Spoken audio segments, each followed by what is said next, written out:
চলো তাহলে আমরা যে পার্টটাকে নিয়ে এবার তোমাদের সাথে ডিসকাস করছিলাম এবার সেই পার্টটাই আবার কন্টিনিউ করতে থাকি। তার আগে আবার একজন স্টুডেন্ট জয়েন হতে চাইছে, তো আমরা একটু ওকে জয়েন করিনি। দেখো আমরা তাহলে কি দেখলাম, একটা আমরা দেখছিলাম ক্রোমোজোম আর জিন একসঙ্গে প্যারালাল বিহেভিয়ার করে, তাই তো। এবার একটা জিনিস আমাদের ভালো করে লক্ষ্য রাখতে হবে। দেখো আমরা এগুলো দেখেছিলাম যে ক্রোমোজোম মাইটোসিস আর মিওসিসের সময়, মাইটোসিস সময়। স্যার। হ্যাঁ কে বলো? শ্রাবন্তী বলো। হ্যাঁ শ্রাবন্তী স্যার বলছি, অ্যাসাইনমেন্ট 11-এ একটা কোশ্চেন ছিল, ওই যে when the Mendel word get rediscover, হুম। ওখানে আনসারটা তো হচ্ছে 1900ই হবে। হ্যাঁ ওটা আমি কি অ্যাসাইনমেন্টে ছিল তো, ওটা আমরা একটা পরে ডিসকাস করে নিই একটু অ্যান্সার গুলোকে নিয়ে, ঠিক আছে? ওকে ওকে ওকে। ওকে ওকে। এবার দেখো এইখান যে পার্টটা আমি তোমায় বলছিলাম, এই যে মাইটোসিস যেটা ছিল একটা ইকুয়েশনাল ডিভিশন একটা, সেটা আমরা জানি। আর আমাদের যেটা ছিল আমাদের মিওসিস, সেটাকে আমরা কি বলছিলাম? Reduction division. এই জিনিসগুলো আমরা দেখেছিলাম। এই সময় ক্রোমোজোম আর জিন কেমন ভাবে প্যারালালি বিহেভিয়ার করে সেটা জানি।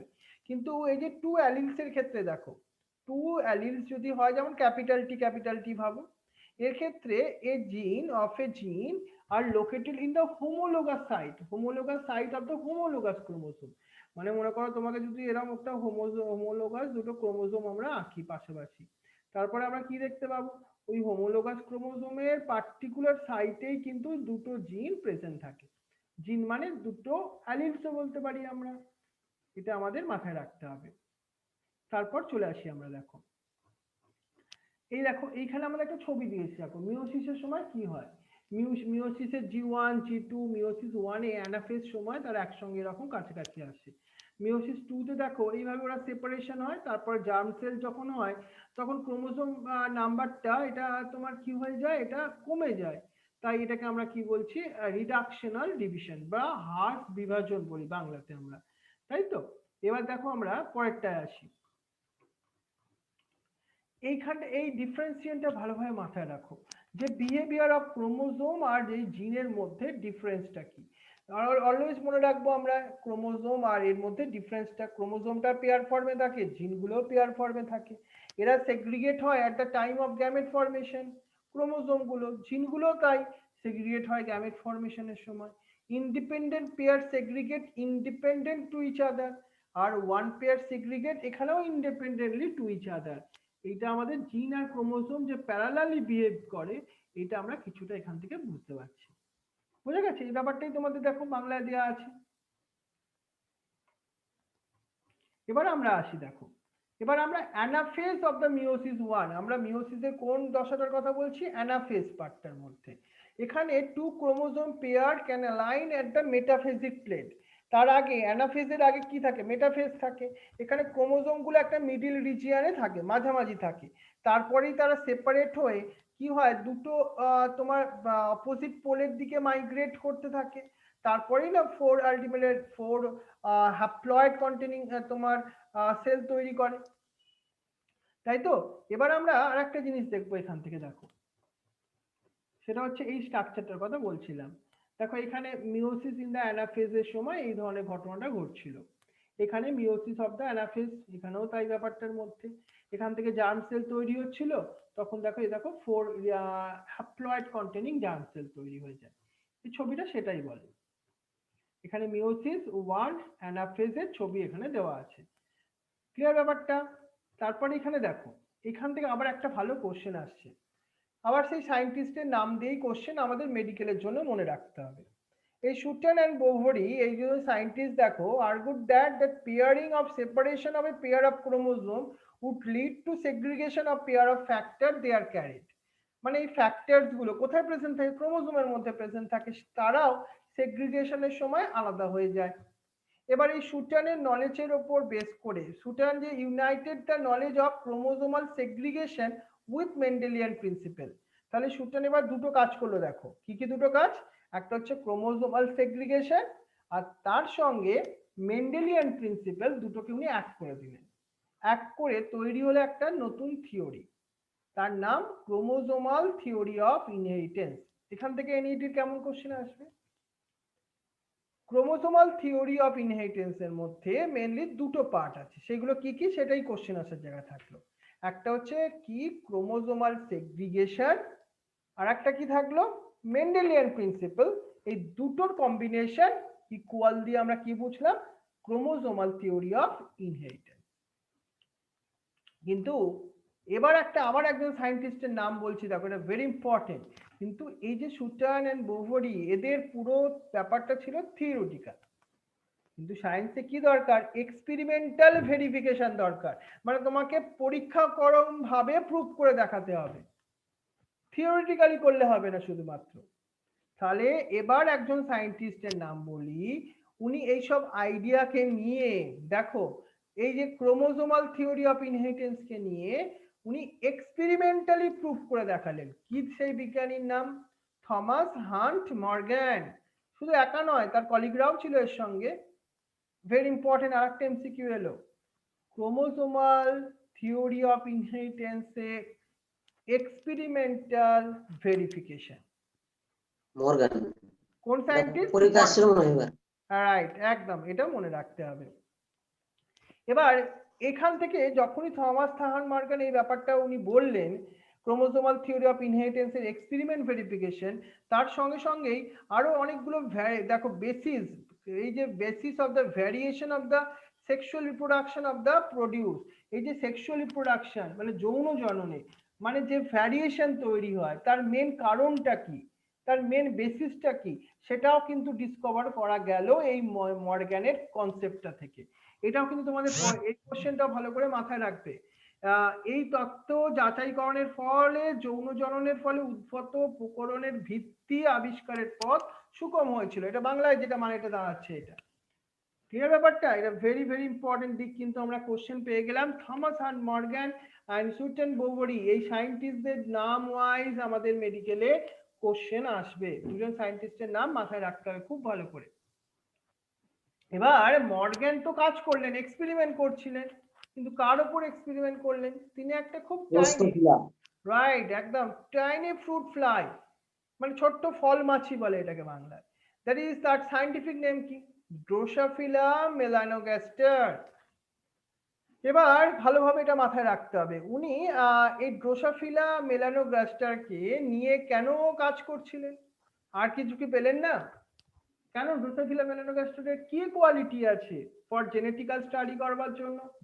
এবার এইটা স্যার বলবো, বলো, একজন কেউ বলছিল, কারণ হ্যাঁ ওই দেহে লাল দৈত্যাকার চক্ষু আছে ক্রোমোসোম বলে। থাকে। ওকে ওকে, তোমরা ভালো অনেকেই বলতে চাইছো, ভেরি ভেরি গুড। ঠিক আছে আমি বলছি, শোনো, ভেরি গুড, তোমরা খুব সুন্দর বলছিলে।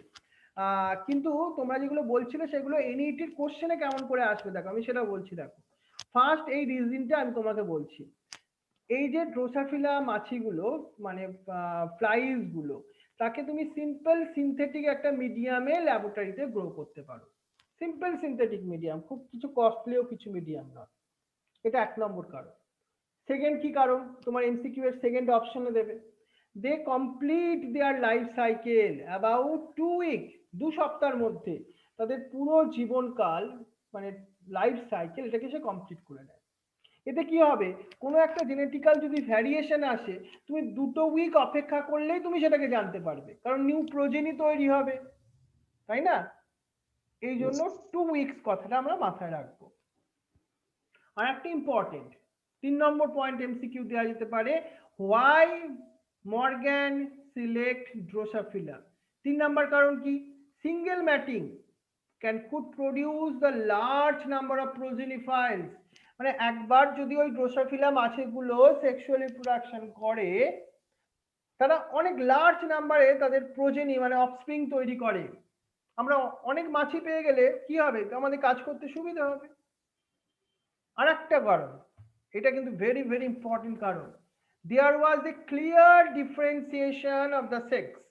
কারণ তোমাকে জেনেটিক্সে যখন কাজ করতে হয় তখন কি করতে হয়, মেল আর ফিমেল ফ্লাই এর মধ্যে সেক্সুয়াল রিপ্রোডাকশন করা থাকে। তুমি যদি তাদেরকে ভালো করে চিনতেই না পারো বা চিনতে যদি অসুবিধা হয়, কাজটা হবে কমপ্লিকেটেড।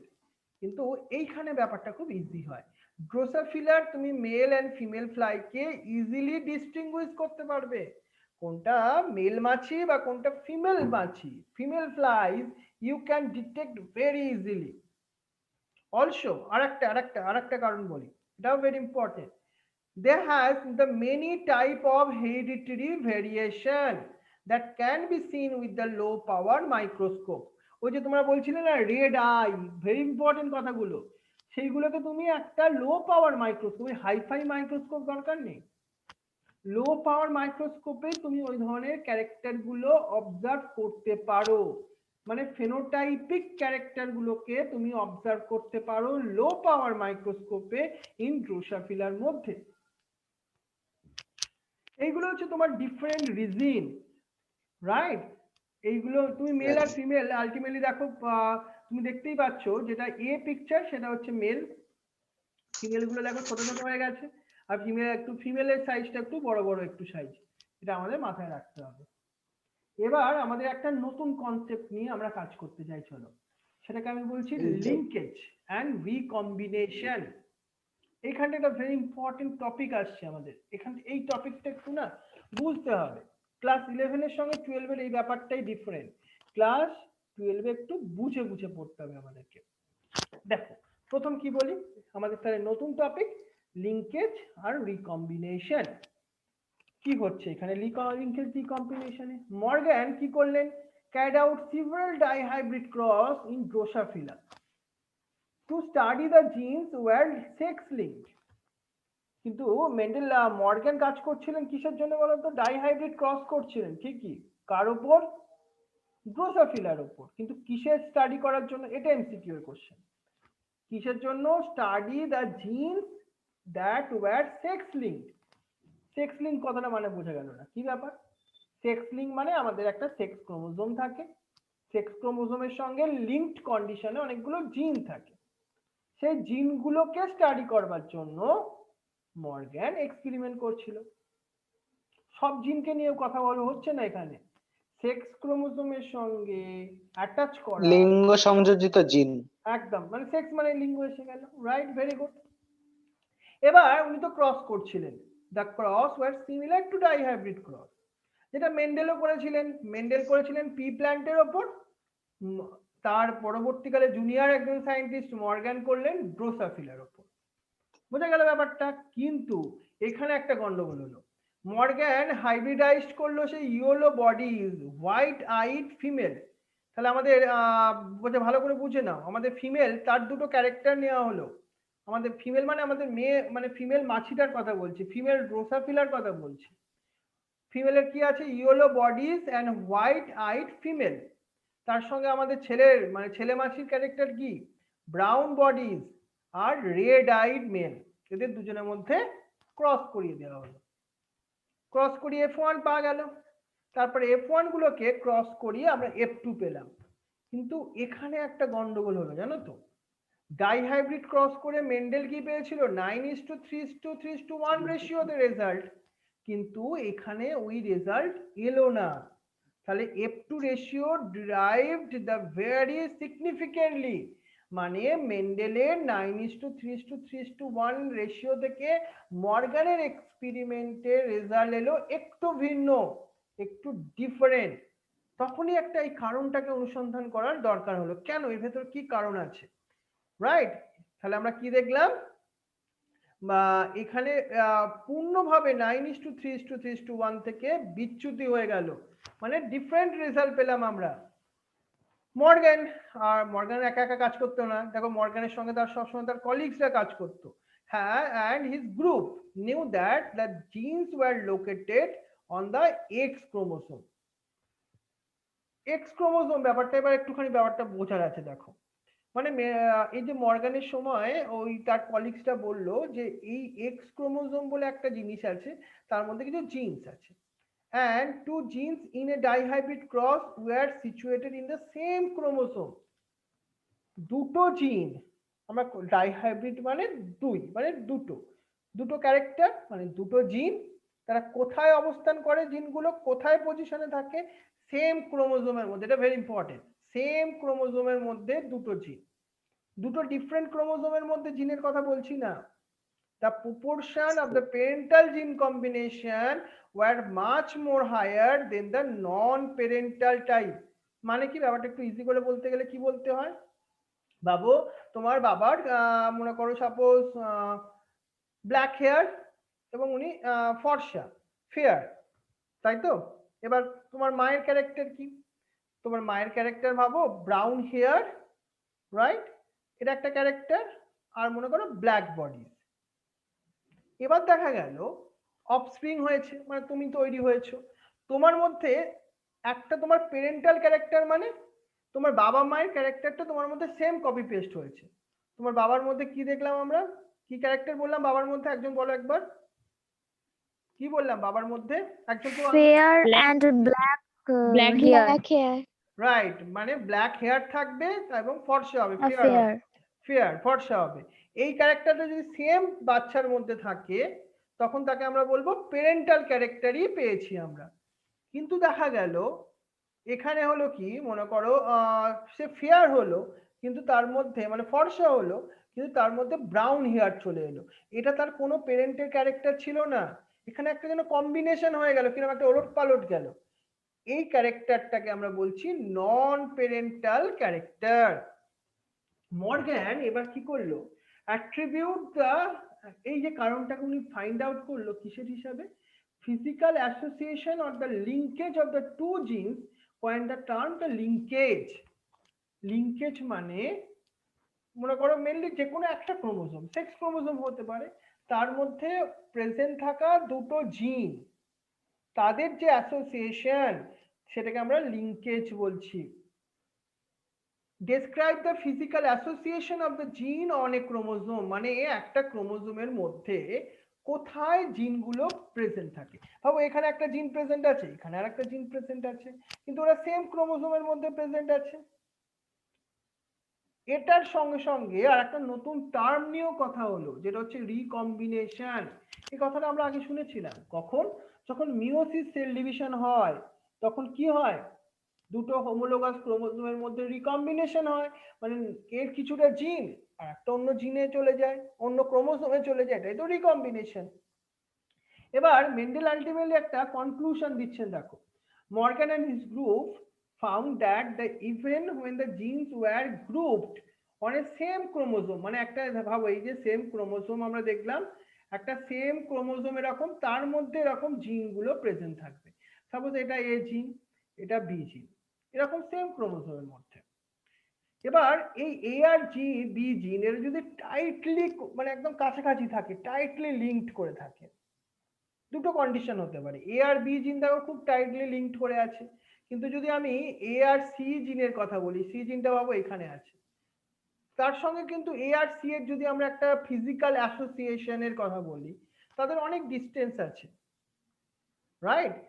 এইটাকে আমরা কি বলছি, দেখো এটা টাইটলি লিঙ্ক নয়, এ আর বি দুটো জিন খুব কাছাকাছি আছে, টাইটলি লিঙ্কড হয়ে আছে, এরা কি শো করে, ওরা শো করে ভেরি লো রিকম্বিনেশন।